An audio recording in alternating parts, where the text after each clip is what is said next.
웨스턴 유니온이라는 회사 알고 계실 겁니다. 해외 송금하면 가장 먼저 떠오르는 회사인데요. 블록체인 업계에서는 오랫동안 가장 먼저 대체될 기업이라고 불렸던 곳인데, 근데 이번에 이 웨스턴 유니온 측에서 본격적으로 빠져나온 회사가 지금 리플 블록체인을 자기 결제 인프라로 채택을 했습니다. 무려 연간 1,900억 달러나 움직이는 회사가요. 과연 이게 무슨 뜻이고 왜 지금 이 시점에서 이런 일이 벌어지고 있는지 이번 영상 통해서 하나하나 풀어드려 보도록 하겠습니다. 먼저 이번 뉴스의 주인공부터 확실히 짚고 가겠습니다. 이 컨베라라는 회사인데 이름이 다소 낯설 수 있어요. 당연합니다. 원래 이름이 아니니까요. 이 회사의 원래 이름은 웨스턴 유니온 비즈니스 솔루션, 줄여서 WUBS라고 불렸습니다. 웨스턴 유니온 측에서 개인 송금뿐만 아니라요, 이 기업 간의 결제도 했었기 때문에 그 기업 결제 사업부를 지난 2021년 사모펀드 두 곳에서 약 9억 1천만 달러, 우리 돈으로 1조 2천억이 넘는 천문학적인 금액에 사들였습니다. 그리고 이름을 컨베라로 바꿨습니다. 그리고 여기서 한 가지 알아두셔야 될 게 있는데요. 지금 컨베라의 CEO가 누구냐? 이 패트릭 고티에라는 사람입니다. 이 사람이 이전에 뭘 했느냐? 아마존페이를 이끌었던 사람인데, 아마존이 온라인 결제 시스템을 만들 때 그 중심에 있었던 인물이고, 그 사람이 지금 리플을 파트너로 선택을 한 겁니다. 아마존 수준의 결제 경험을 만들어 본 사람이 이 전 세계 기업 결제를 리플 블록체인 위에 올리겠다고 결정을 한 거예요.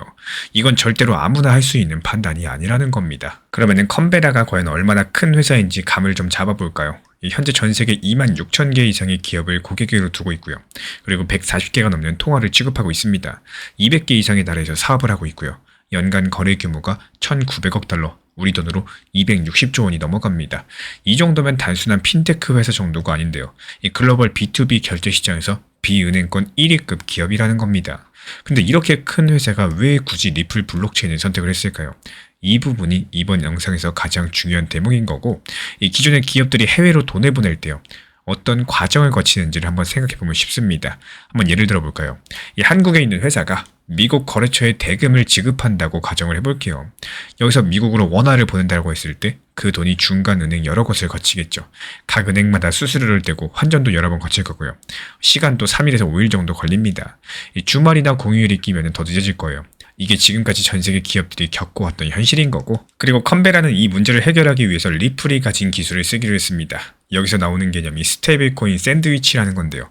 이름이 조금 웃기지만 구조는 간단합니다.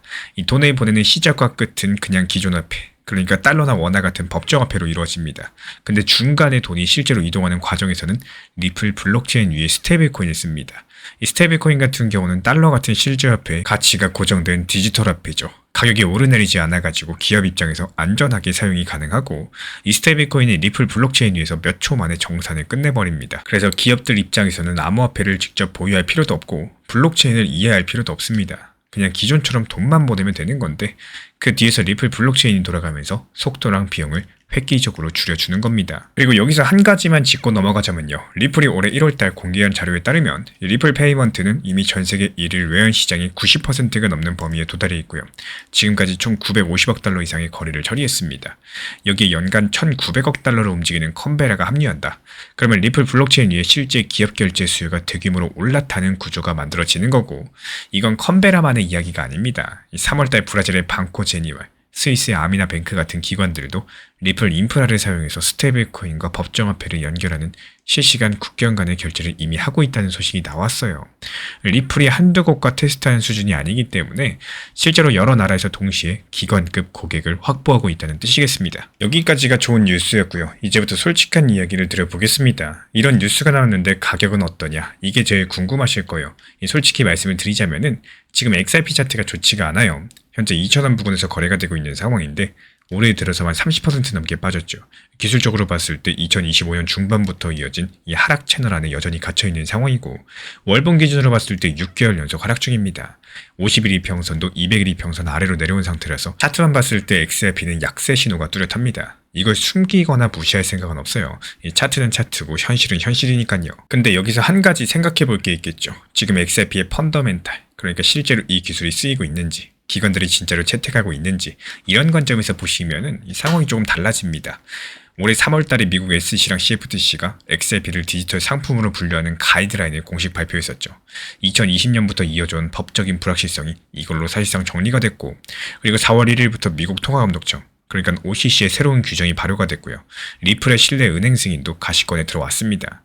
그리고 일본에서는 SBI VC 트레이드랑 함께 리플의 자체 스테이블 코인 RLUSD 출시까지도 준비 중에 있고요. 쉽게 말씀드리자면은 지금 가격은 바닥권에서 힘을 못 쓰고 있는 거 맞습니다. 리플이라는 회사가 깔아놓고 있는 인프라의 크기는 근데 오히려 역대 최대 수준으로 커지고 있다는 거예요. 이 가격은 하락하는데 펀더멘탈 사이에 괴리가 벌어질 수밖에 없다는 거고, 이게 영원히 지속될까요? 그럴 순 없습니다. 어느 시점에서는 키 맞추기가 맞춰질 수밖에 없다는 거고, 다만 그게 언제냐? 그건 솔직히 타이밍이 돼선 아무도 모릅니다. 그래서 앞으로의 흐름들에 대해서 현재 공개된 자료만 가지고 가장 가능성 높은 시나리오만 말씀드려 볼게요. 지금 미국 의회에서 클래리티 법안이라는 게 진행 중에 있죠. 이 법안은 XRP의 상품주의를 연방법 차원에서 영구적으로 확정하는 내용을 담고 있습니다. 현재 상원에서 대리 중에 있는 상황인데, 이게 이번 달 안에 위원회를 통과하느냐, 이게 바로 올해 XRP의 가격 방향을 결정짓는 가장 큰 변수가 될 걸로 보여요. 지금 공개된 자료만 보시면 이 법안이 통과된다. 그럼 기관 자금의 진입 장벽이 대폭 낮아지게 될 거고, XRP 1.5달러 이상 회복도 가능하다는 게 현재 분석가들의 시각입니다. 반대로 이 법안이 지연되거나 무산된다. 그럼 올해 내내 현재 가격대에서 횡보하거나 또 한 단계 더 빠질 가능성도 배제할 수가 없겠죠. 결국의 핵심은 이겁니다. 리플은 지금 기술은 준비됐고요. 고객도 확보됐고요. 규제 환경도 정리가 되고 있다는 그림들이 착착 만들어가고 있다는 사실. 웨스턴 유니언 출신 컨베라가 연간 260조 규모 결제를 리플 블록체인 위에 올리겠다라고 하는 것은 이 그림의 가장 최신 조각입니다.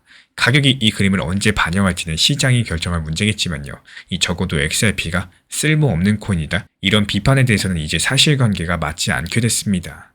웨스턴 유니언에서 독립한 연간 1,900억 달러 규모의 결제 기업이 리플 블록체인을 인프라로 채택을 했고, 이건 전통금융이 블록체인 결제를 본격적으로 수용하기 시작했다. 이런 신호겠습니다.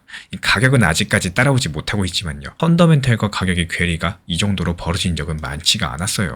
그래서 다음 영상에서는 이 4월달 안에 결판이 날 수 있는 클래리티 법안, 이게 정확히 어떤 내용을 담고 있고 통과 가능성은 얼마나 되는지 깊이 있게 파보도록 하겠습니다. 이 과거 시장 움직임 패턴을 보고 내가 스스로 계획을 스스로 세울 줄 아셔야 되는 이유 중에 하나는요. 너무 리플 XRP에 대해서 그냥 좋다라는 생각만으로 보유만 하고 계신 분들이 많으신 것 같습니다. 이 리플을 과거부터 보유하고 계셨던 분들 이미 아시는 내용이겠지만, 최근에 매수하신 분들 같은 경우는 리플이 지난 2018년 당시 고점이었던 4,900원에서 또 160원까지 하락하고 회복하는데 6년에서 7년 정도라는 시간이 걸렸다는 걸 모르는 분들도 많으실 거라고 생각을 해요. 근데 그때랑 지금 상황 자체가 물론 많이 다르죠. 이만큼의 오랜 시간 동안 회복의 시간이 걸릴 수가 있는 거고, 또 심지어 그 기간 동안에 겨우겨우 그때의 가격까지 회복되었다는 것들을 알고 계셔야 됩니다. 그렇다면 리플 안 좋다라는 뜻을 말씀드리는 게 아니라, 이 6에서 7년이라는 기간 동안 리플이 160원까지도 하락을 했었다. 그 상황에 대해서 어떤 대응을 했었느냐에 따라 가지고 이 시간이 지난 시점에 나한테 현재 시장이 좋고 안 좋고를 결정하게 된다는 사실이에요. 내가 처음에 매수 평단은 높아서도 얼마나 체계적으로 분할 매수를 통해서 평단을 낮췄고 또 대응을 잘했냐, 여기에 따라서 같은 시간이라도 결국에 결과값 자체가 달라지게 될 거예요. 이 지금 시장 자체도 무조건 안 좋다 이렇게만 생각하는 게 아니라, 내가 얼마만큼의 대응을 잘했냐, 여기에 따라서 시간이 지나고 나서 누군가에게는 만족일 거고요, 또 누군가에게는 불만족에 가까운 시장이 만들어지게 될 겁니다. 이 어렵다라고 할지라도 시장은 대응이 정말 중요하다는 사실. 지난 폭락장에서 XRP 1830원 그리고 1900원서 이렇게 두 차례 분할 매수 들어갔던 물량들, 이번에 2200원 단기 매도하면서 깔끔하게 나왔죠. 그리고 이어지는 최근 시장은 리플을 비롯해가지고 이더리움, 솔라나, 에이다 이렇게 시가총액이 높은 메이저 알트코인들 같은 경우에는 지금 매수세가 들어오지 않으면서 상당히 지루하고 답답한 상황을 보여주고 있습니다. 그렇게 많던 시장 매수세들 지금 다 어디로 갔을까요? 현재 소규모 알트코인들 위주로 매수세가 몰리고 있기 때문에 그래요. 이 소규모 알트들 같은 경우는 적게는 5%에서 10에서 15% 상승은 기본이고요. 20%에서 40%까지도 이 순환 매매 테마 장세가 도래하고 있기 때문입니다. RWA, 디파이, 웹3 테마는 물론이고 중국 관련 코인들까지도 번갈아서 상승을 주도하고 있기 때문에 지금 시점에서 메이저 알트들만 보유하신 분들은 어쩔 수 없이 지루한 시장이다, 이렇게 보시는 게 맞아요. 실제로 이런 시장에서는 상승하는 테마 흐름이 정해져 있어요. 그래서 최근에 온톨로지가 40% 급등했었죠. 이 지난 차트 패턴을 살펴보시면은 온톨로지 상승 이후에 가스코인이 후발주로서 상승을 합니다. 이런 흐름들을 단순하게 알고 있느냐 아니면 모르느냐 이 차이이기 때문에요. 이번에 가스코인으로 빠르게 수익 창출이 가능했었고요. 그리고 그 외에도 모나드 코인 같은 경우는 상승이 지속적으로 예상이 됐었기 때문에 이 수익을 내서 매도한 이후에 추가 타점을 잡고 또 다소 비싼 가격에 2차 진입해가지고 오히려 더 비싼 가격에 매도까지 하고 완벽하게 수익 보고 나왔습니다. 그리고 오늘 단타로 수익낸 카이트 코인 같은 경우는 RSI 지표상으로 봤을 때 과매도 구간이었던 데다가 이 단기적인 급락세가 강했습니다. 고점 대비 추락이 빨랐었기 때문에 떨어지는 칼날을 잡지 말라 이런 투자 격언이 있었죠. 하지만 이렇게 떨어질 거 다 떨어지고 바닥 지지가 완벽하게 확인된 경우에서는요. 오히려 단기 반등이 크게 나오는 특성을 활용해서 또 빠르게 오늘 사서 오늘 팔고 수익 내고 나왔습니다. 기본적으로 암호화폐 포트폴리오는 투트랙 전략을 추천드리고 있어요. 가장 먼저 비트코인이나 리플 XRP 이런 메이저급들에 대해서 중장기 비중에 대해서 유지하시면서 그대로 가져가시되 중간중간 알트 시장이 반등 기미를 보일 때마다 잉여 자금들 활용해가지고 수익을 낼 수 있다면 그 수익금으로 중장기 포트폴리오의 계좌 투자금을 늘리셔도 되고요.